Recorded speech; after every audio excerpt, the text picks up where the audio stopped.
Bom dia pessoal. Começando sabadão aqui em Porto Rico hoje.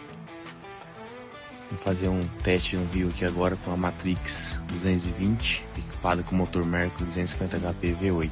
Aí pessoal, já estamos aqui na água agora com a Matrix 22. Vamos dar a primeira partida no motor, hein?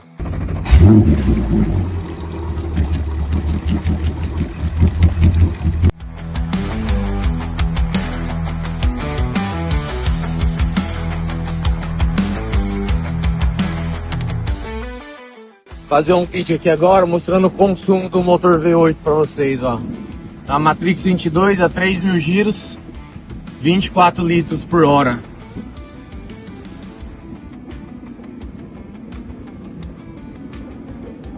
Média de 4.000 giros, ó.